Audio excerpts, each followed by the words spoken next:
What's going on, my fellow Jedi and Padawans? Welcome back to another Jedi gaming video. Thank you guys so much for coming back to the channel, and if you guys are new, welcome. Today we're gonna cover on how to grab yourselves those exotic class items that just released yesterday with the Echoes Act 1, if you will. After the final shape was finished off, we got ourselves a nice secret little exotic mission that we have to find and start, called Dual Destiny, where it's actually a two-player activity. You can't go in solo, you have to go in with two different people. So there is a bunch of different little mechanics in there. We're going to cover on how to start this thing first, though. So first we have to head on over to the Pale Heart, and you will see in the three main landing areas, so the landing, the blooming, as well as the impasse, we are going to have those overthrow activities where we have to take out a bunch of different little activities in both of the areas to help cleanse the traveler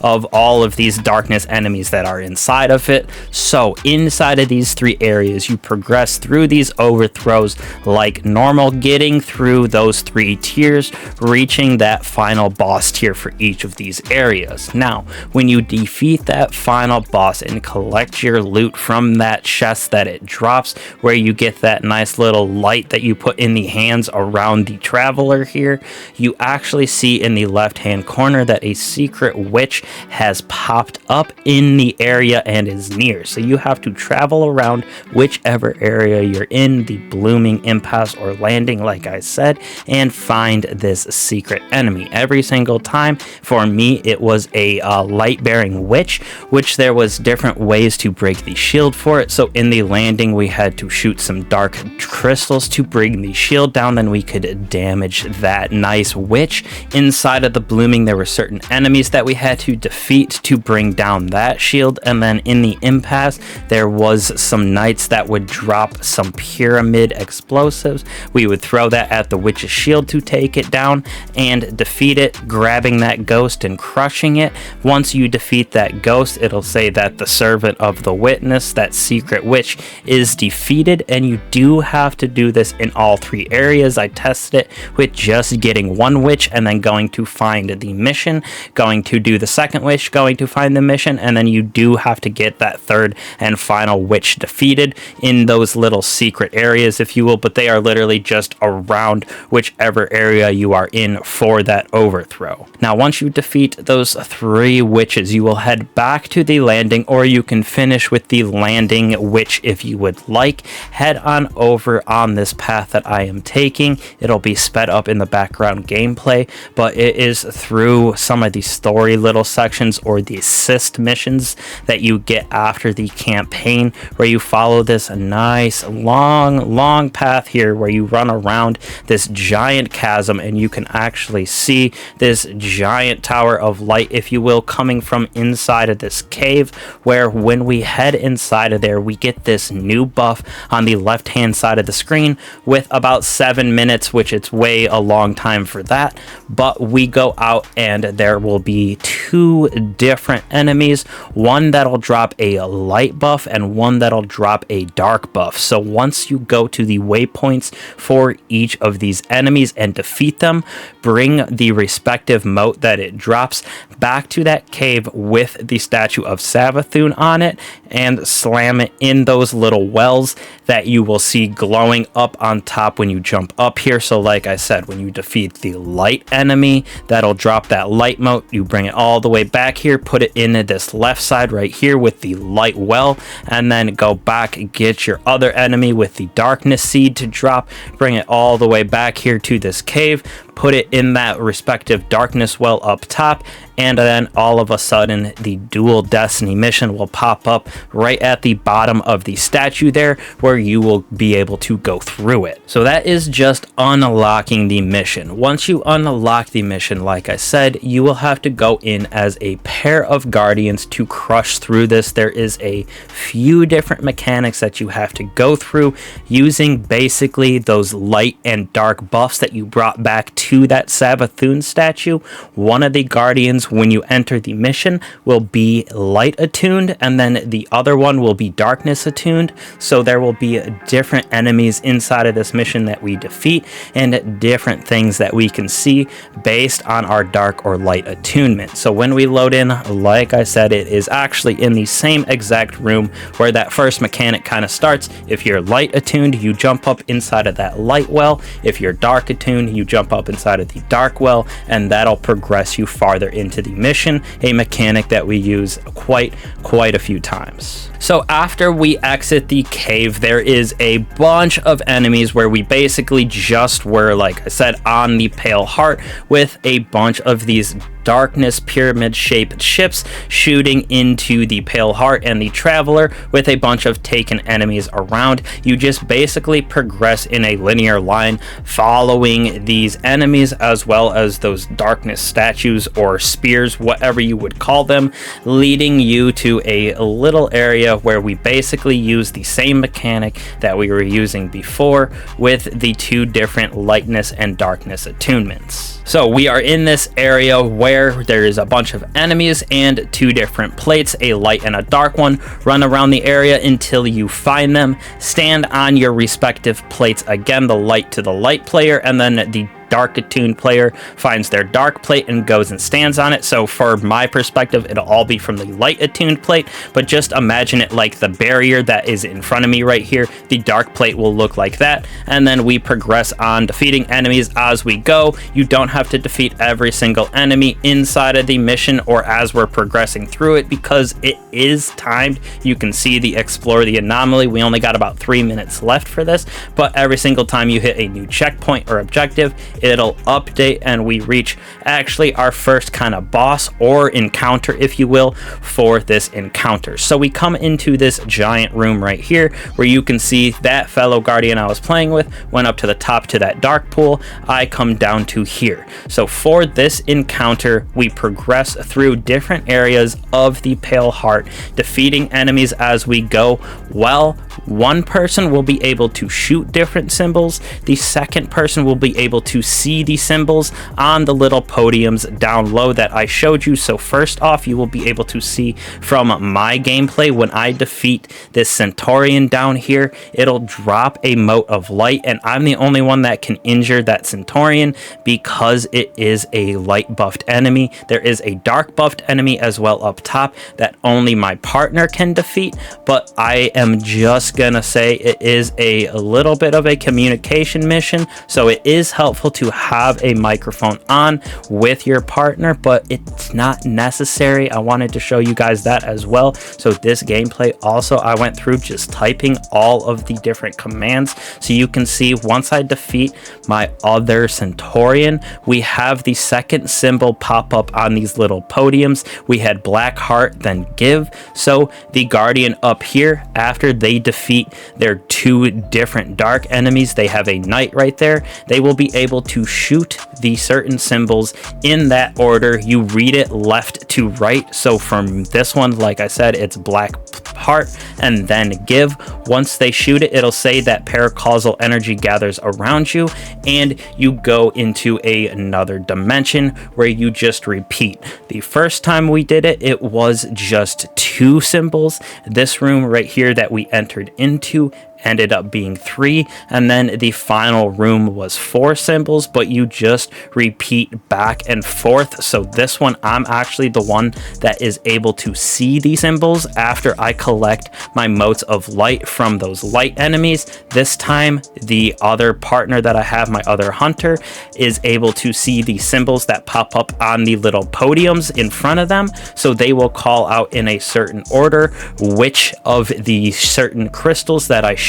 You can see on my screen real quick those little symbols above where I was just shooting. I will stop the gameplay so you can see actually what they look like when I go to shoot them at the very end right here. But once they call out the 3 of them, I go and shoot the 3 in the order that they read from left to right again on the pillars, and then you will be able to progress to that final room where, again, like I said, it's the same mechanic, just with 4 of them this time. So after you do that third room with the 4 different symbols, you will have a nice long jumping puzzle that progresses you pretty linearly. You'll be able to find it pretty easily. I'm playing most of it through the gameplay right now in the background, so this is going to be a little longer video than normal, but I'm going to try to speed it up as fast as possible, especially when we get to that boss room, because it's just the same mechanics that we've already been through with a little different caveat at the very end. So progress through that little jumping puzzle that I was showing you. It'll be sped up until we reach a nice gigantic room where we use that light and dark buffs again. This time you go stand in your respective wells, and then new platforms in front of you will kind of form and shift, and then it's basically you just progress through this jumping puzzle here, switching sides if you have to, but all you got to do is stand on your light plate if you are light aligned, and then dark if you are dark aligned, and progress through this jumping puzzle here until you reach the top area where we bring into account our next little encounter as well as mechanic. So starting this 4th encounter real quick, it is similar to the other one where we have a light and dark buff. This time the players will be able to see certain of the cruxes that are attached to this center little clock area or podium, if you will. So you can see, paused on my screen, you can see the 9 different cruxes around the center in the kind of semicircle right here. For us, we read it on the numbers that you can see. We went right to left like a clock. Just worked the best for us, especially with typing it in the chat. Like I said, instead of talking, it's probably a little bit easier. But for this, like I said, as the light buffed person, I was able to see 6 of the cruxes that had those strings of light attached to it, while 3 of them were not. My partner will be able to see the same thing where 6 of those nodes are attached via light while 3 are not. The caveat of this is their 3 will be different from my 3. The way that this works is if my partner types in that the light isn't connected to something like 1, 2, 3, and mine isn't connected to 4, 5, and 6, that means that whoever defeats the tormentor that spawns in the center of this room will have an harmonic resonance that'll align both the light and the dark. You will have to shoot whichever numbers are left over, because those numbers that are left over is part of the 6 that is attached to the beams of light. So you will know that your guardian is seeing different numbers from the other guardian that is here with you depending on your buff. Then, like I said, depending on the situation you are in, you just shoot the 3 numbers that weren't called out by you or your teammate, is the easiest way that I can describe it. So for the first example, at least for us, you can see that they typed in chat that they have 1, 3, and 4. Those are the nodes that aren't connected by light.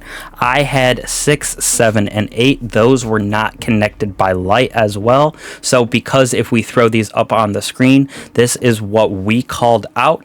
The other 3 numbers that aren't in this rotation is what whoever defeats that tormentor in the center of the room has to shoot. So for this example, it would be the 2nd node that is attached to the light, the 5th node, as well as the 9th node. Once you shoot that, it'll say that the obelisk is disrupted based on the harmonics of light and dark, where then everything will disappear for a second and the pattern will reset, because you have to do it 3 different times in this room, but it is the same concept every single time. There will be 3 of those nodes that you don't see, 3 of the nodes that your partner doesn't see. You both call out those 3 nodes that don't have the light attached to them, and then whatever the odd 3 are out that you don't call is the ones that you shoot. The person that can shoot the actual cruxes has to defeat that tormentor. It's the person that gets the last shot on the tormentor, but once you do that 3 times, you are on to our next little jumping puzzle. But this is a lot faster in my opinion than the last one, using those pools of light again, defeating hitting enemies, where we move on to our boss room finally. So this time, when we stand in our respective light and dark plates, we will actually be shot out of a little cannon to different little islands where there will be some enemies on top of them, where after you defeat all the enemies at a couple of the islands, you'll be together. At a couple of the islands, you will be separate, but either way, every single time you defeat all of those enemies that are on the island or on the area that you are in, another plate will pop up, light or darkness. Like I said, go stand on those respectively depending on your alignment. A new cannon will pop up where you go jump into that and progress to the next island, where after that final island is cleared, a nice long cannon through the center will pop up. You go through this long tunnel of hands where we actually reach our final boss area. Now this final boss fight is definitely a little long. You have 15 minutes to do it, and if you do run out of time, you head back to orbit, but it is pretty simple because it is the same mechanics that we were using. First off, we're going to have to fight 2 subjugator bosses. One of them will spawn at a time. So for the first one that spawns, we deal a bunch of damage on it, nothing out of the ordinary until we knock out a third of its health. Once that third is gone, a little shield will pop up on it where it'll become immune. Then the same mechanic that we started out in this mission happens, where there will be 2 different enemies, a light imbued enemy and a dark imbued enemy. Us respectively with those alignments will shoot our enemies and grab some motes of light and get those defeated. There will be again symbols that pop up around the map that we have to shoot, as well as a little center area that you can see above where the boss is. The symbol order reading from top to bottom is how you would have to read these, and then the person that can see these symbols with those little darkness crystals, shoot them in that order from top to bottom. So it is a pretty easy little mechanic. That is how you deal with the shields every single time they come up for this round, as well as for our second subjugator. So after you take down that shield again though, you do the second third of the health, where after you deal that second third of the health from the first subjugator, it'll teleport behind a wall where the second subjugator comes out, and you just repeat the process. Deal the first half of the health, or I should say the first third of the health to that subjugator, it'll go immune. You have to defeat your respective wizards, in this case for us, to get that light and dark imbuement. Read the symbol that is hanging from the ceiling from top to bottom, and then that second person will have to shoot the crystals in that order.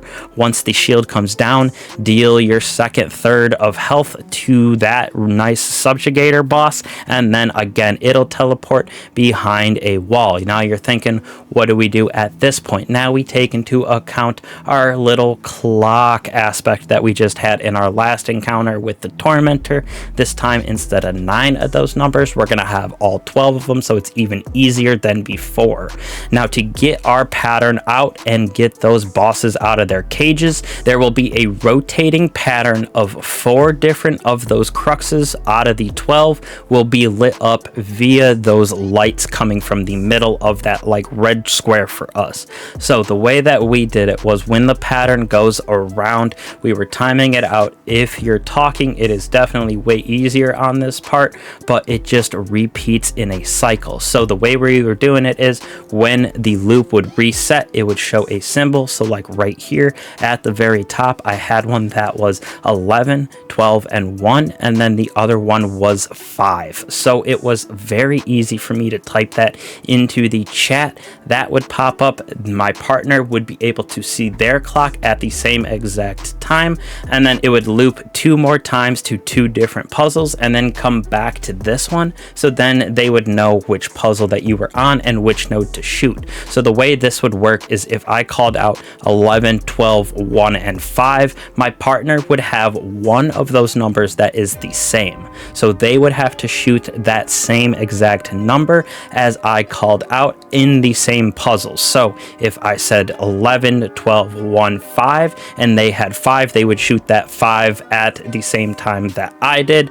and then we would be able to unlock both of our subjugators, and then you are good to go. You just do your final third damage on both of them. They both come out at once and start attacking you, so it is a little bit of a challenge with them because they are a hard-hitting enemy, but you have so much time with 15 minutes. If if you are wiping out enemies fast enough, especially if you are using a mic. It is easier, but you can do it without it for sure. And then once you complete and defeat all the enemies, you get teleported one more time, where you can either fight each other at the very end, where it's like a little PvP match, and then you can collect your nice little capes, or I should say your class items. Or if you choose the peace route, you just teleport one more time and you're able to grab your class items. So it's totally up to you if you want to fight with your teammate, or if you want to go and choose that peace route and get your class items. So it is a nice long mission, but it is super fun. Takes a little bit of coordination.